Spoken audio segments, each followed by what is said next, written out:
Good morning. It's November 12th, 2024. Welcome to the Sanders Report. Today we're going to be jumping into the topic of immigration. It's really been put on the front burner in a lot of the mainstream media right now. You got a lot of the mainstream media pundits talking about Donald Trump's mass deportation of illegal immigrants, and there's a lot of fear mongering around it. And there's a lot of people saying that these policies are based on hate and racism and xenophobia. Well, I'd like to reframe that narrative because I don't believe that deportation of illegal immigrants is necessarily based on hate. I would like to say that it's based on love and care for our fellow American citizens. There's a lot of Americans in this country that are struggling.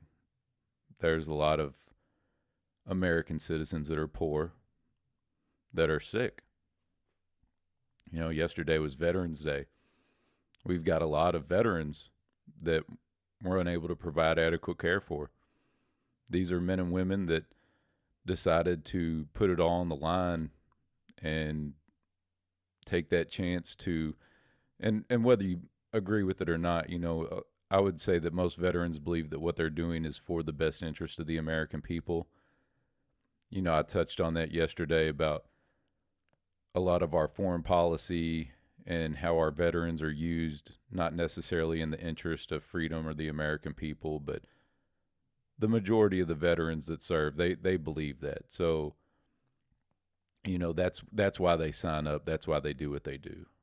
And when the system that we currently have can't provide for those that have sacrificed their lives for us, then why are we risking anything to take care of people trying to immigrate into our country? We have a limited supply of housing. We have limited infrastructure, schools. We have a limited supply of money. Believe it or not, no matter how much you hear people say, well, we can just print the money. But guess what? We're $36 trillion in debt. And when you just print money, you diminish your currency and you debase it and you ruin the value of it, which takes away from the people of this country.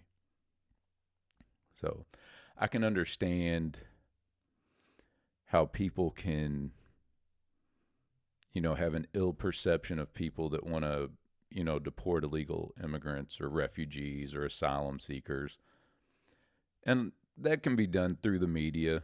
And sometimes when you have people like Donald Trump that don't necessarily, go about it with the right rhetoric, everybody saw in the debate talking about eating the dogs and eating the cats and, some of that sensationalizing stuff. And they really amp that up in the media. And we know that they're not eating the dogs and eating the cats. The one case that I saw in Ohio was not an immigrant that was eating a cat. It was a, woman having some type of psychotic episode, and she ate a cat. And, there probably are a lot of people in other countries that do eat dogs and cats. And that's fine. That's their culture. That's what they do when they're there. That's how detached people are in this country, to where we take care of dogs and cats better than people are treated in some countries. So, if there are immigrants that come in and eat dogs and cats, that's probably just what they're used to. I remember when I was in Okinawa and when I was in South Korea, we would joke about, oh, we're probably eating cat or dog or whatever. And, that's what it is. I mean, I doubt I was, but if I was, who cares? They're animals. It's not like we're eating people. I ate horse when I was in Okinawa, and I tell a lot of people that, and they're just disgusted that I would eat horse. It's like, well, they had it at the restaurant, and I'd never eaten horse, so I tried it. So we need to get away from that idea that anybody that supports, deporting illegal immigrants is, that their entire philosophy is based on hate, because it's not. We have to take care of the people in this country. And, you know, we do need immigration. Like I'm not saying we should not have an immigration policy. We absolutely want people to immigrate to this country. We want to increase our population because that's how you get a larger labor force. You want a competitive labor force because that helps with industry, that helps with production. That's how you grow wealth. So there's nothing wrong with having immigration, but you need to have good policies that do that. We don't just want to take in anybody. You know, I can go to a Lil Wayne quote. In Lil Wayne's song Three Pete, it's like one of the first tracks on the Carter Three. He says, "No sitting at the table unless you're bringing something to it." You know, what's wrong with that? I'd say that's a very easy to understand concept. If you are not going to be beneficial to us, why do we want you? Are you an asset? Are you healthy? Do you have capital? What are you going to do to benefit and help bring this country up? Because we're not in a position to where we need to be concerned with improving everybody else's lot when our lot is not even great. Like I said, we're $36 trillion in the hole. We've got poor people here. We've got sick people here. I looked it up. If you wanted to become a citizen of Sweden, and not that I think Sweden is this great model, but I remember when Bernie was running, he would talk about Sweden's system, and there's a lot of stuff on that he got mixed up. But I looked up Sweden just to see what it would take to become a citizen in Sweden. And first of all, you got to have your application.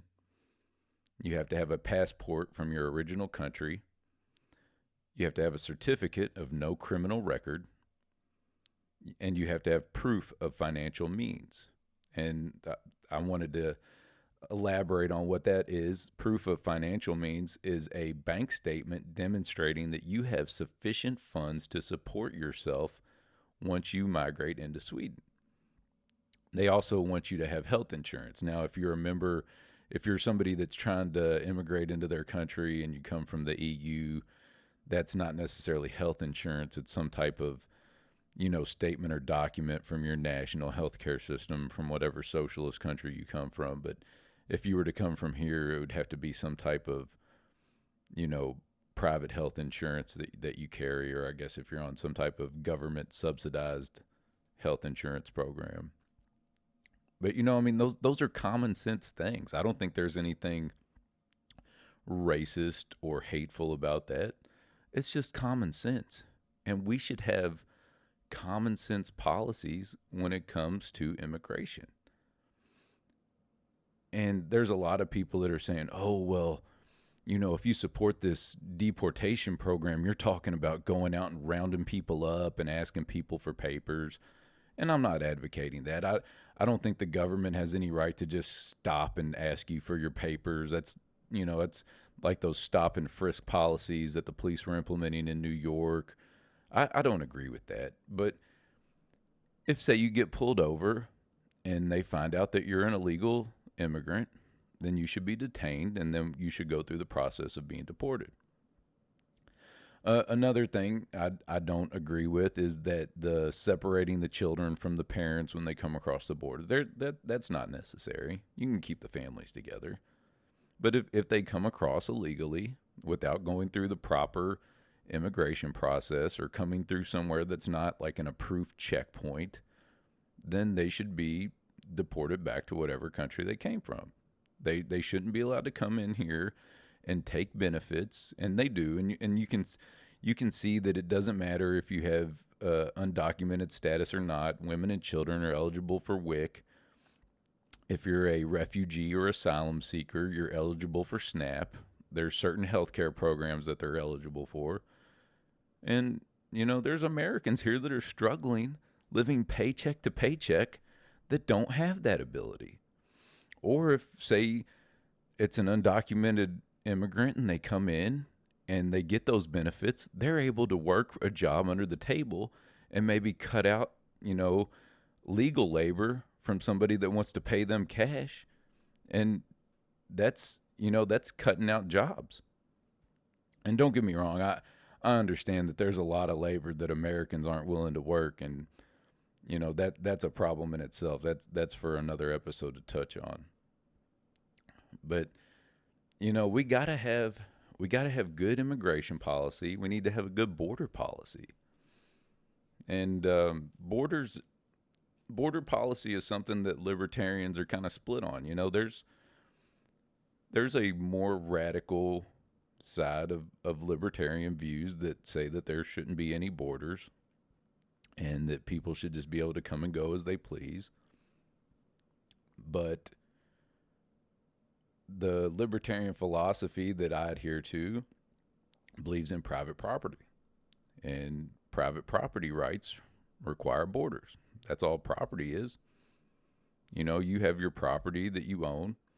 Well, you own it as much as the government will let you own it. They no longer give a loyal title in this country. So if you think you own your property, stop paying your property taxes, and you'll find out real quick that you don't own it. But there's some libertarians that think there should be no borders. Well, one of the tenets of libertarian philosophy is private property rights. So you have to have borders for private property rights. Not only that, but it's not really feasible to just not have, some type of border drawn up to where you say, hey, this is where our, jurisdiction begins and where Mexico's ends, or where Canada's begins and the United States ends. So there's nothing wrong with having borders. I do not support the border wall. I think that's a waste of resources and a waste of time. I think there's more efficient ways that you can secure the border. Maybe having just more personnel down there, the use of drones, video. They can use drones to fly around, get a visual on people coming across parts of the border where it's not secured, and have a task force go out there, detain the people, and then deport those people until they go through the process of becoming a citizen. That's one of the things that the Biden administration was doing, was the catch and release policies, where if they were in the process of going through immigration or waiting their immigration court hearing, they would be, detained and then released until they were able to go to their court date. I think that's ridiculous. You go through the process. You should go through the process, staying wherever you're from, and then once that process is completed, then you should be allowed to, immigrate into this country. It's crazy. Just like refugees seeking asylum. Again, that gets back to the common sense policy. What are you bringing to the table? If you're not bringing anything to the table, I'm sorry, we do not have any space for you. I don't understand where this. Well, I do understand. It's from, in this country, we've become so complacent because our standard of living is so good that we've forgotten what it's like, that there are places where people are scrapping every day for food and water and survival. And that's unfortunate. But let's just appreciate what we have, because if we continue to go down the path we're going on, we could find ourselves living in a reality like that sooner than you know it. And you'll hear people talk about, on the Statue of Liberty, it says, give me your tired, your poor, your huddled masses. No, we don't want that. That's not something that this country was founded on. That comes from a poem written by an immigrant that was a socialist, essentially. Like, her name was Emma Lazarus, and she was a Jewish asylum seeker, basically fleeing Eastern Europe due to the pogroms and the racism that the Jews were facing in Europe, which was a real thing. And in the late 1800s, at the time, you got to think like this isn't 150 years ago. Like, we're a pretty developed country. There's more sophisticated systems in place, and you could say, well, that means we should have a better immigration policy, and I agree. There should be a better way of doing it, but we don't just need to take in anybody coming along. Well, Emma Lazarus was a proponent of this guy named Henry George, and Henry George was basically one of those progressive era politicians, political activists, and he advocated for a lot of socialist policies. And so that's where those words come from. Those words don't come from the founding fathers of this country. So when people say, well, what about this? What about that? That's not what this country was based on. That came 100 years after America was established. And we shouldn't be trying to change to that standard, because that doesn't even work. Like, let's just take in all the poor people from around the world. Why? That does not help us. We need to be productive. We need to try to make ourselves better. It's kind of like, I don't know. We don't need to take in all the, like, the homeless issue. That's become a serious issue that we're all dealing with across most major cities in the United States. And it's not that I don't care about homeless people, but why should other families suffer, or why should we cut services to taxpayers in order to take care of homeless people? Taxes are not charity. Taxes are paid by taxpayers for services. And a lot of people think they're taxpayers, and they're not. Like, if you're a government employee and that's your only means of revenue, you are not a taxpayer. You're recycling the tax dollars of people that are actually paying taxes. See, do you understand how that works? The government doesn't exist. The economy will exist regardless. So you have the free market economy, where you have people that are buying and selling and exchanging goods and services. And then the government says, well, in order for us to exist, we have to extract wealth from the economy to create the entity that is the government. And the way it's supposed to work is that the people that have agreed to establish this government, they said, okay, we're going to give up some of the wealth from our economy in exchange for services.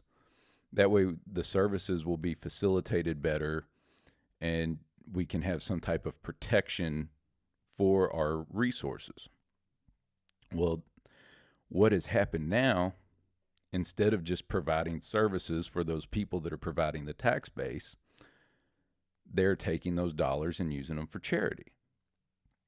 And the people that work for the government to provide those services for the taxpayers, their paycheck comes from the people that paid those taxes in the first place. So that's not a real job. That's why the government cannot create jobs. The government can't create jobs. The government can help create favorable conditions to allow jobs to be created, but the government cannot create jobs. So here I am again. I go off on these tangents, and it's easy to do because everything is connected. It's very complicated. It's not complex, but it is complicated. And I think I was talking about homeless people, but basically it's the same argument. We should not sacrifice the safety of other citizens for the citizens that have failed to take care of themselves. And you'll hear this too. Well, the homeless people, a lot of them are mentally ill. Well, that's not good. I don't want a bunch of mentally ill people walking around the street. You want a bunch of crazy homeless people around? And they say, "Oh, you sound so heartless." These people deserve a second chance.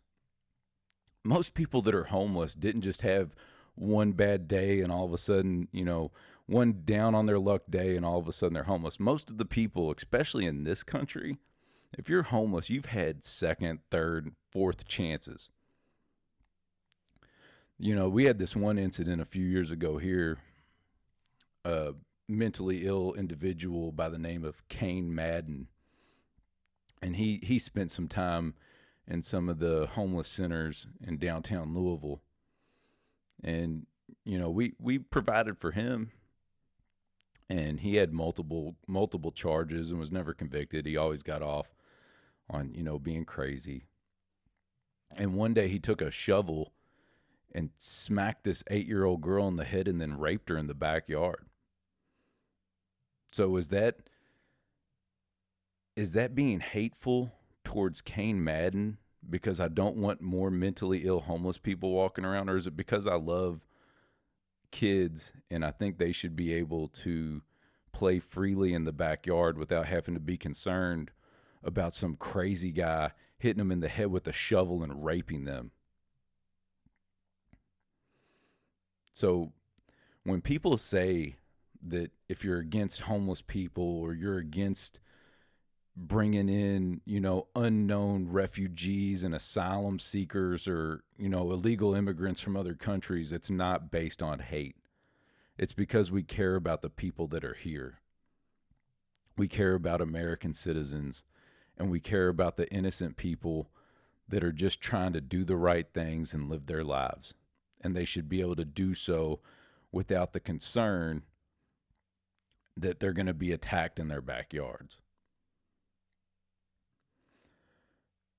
And I would just I'd like to wrap this up by pointing out that a lot of these crises that cause refugees and asylum seekers to want to come here, sometimes that can be caused by our foreign policy, by our intervention into other places to destabilize regions because some corporation has an interest in the resources of that area. So we might destabilize that region because we want to move in and try to gain control somehow. Or it might be due to some type of economic sanction that we've imposed because we're trying to keep people in line because we see that they might be interfering with our empire or our desire outside of the borders to control things. And see, that's where I tried to clear it up. So, yes, I'm concerned with what goes on within our border and about protecting our citizens. But outside of here, outside of our borders, that's none of our business. We don't need to be destabilizing other countries and causing problems that make people want to come here. We need to let them deal with their own issues. And by not intervening and not interfering, you can give people the power in those countries to direct how their country's going to go. That's one of the things that gets ignored a lot about World War II, talking about economic sanctions. That's one of the things that led Japan to attack the United States. A lot of people act like the Pearl Harbor attacks were completely, like nobody could have saw those coming. Japan was engaged in conflict with China, and we imposed economic sanctions against Japan. We put an oil embargo against them, embargo on scrap metal, froze Japanese assets within U.S. banks, and we were providing supplies to China, and we weren't assisting China directly militarily, but essentially we saw the rise of Japan and the growth of Japan as a threat to our empire. See, it was just after World War I, and the United States was starting to get a little power. We were trying to get into the empire game like Britain, and by doing so, we provoked Japan into Pearl Harbor. I'm not saying that was right. I'm not trying to justify those attacks. But to act like the whole thing was unprovoked. Sanctions, economic sanctions are seen as an act of war. So we need to stop the sanctions. We need to stop the intervention. And we need to just we need to mind our own business and take care of ourselves. And that being said, we need to have smart policies that take care of Americans.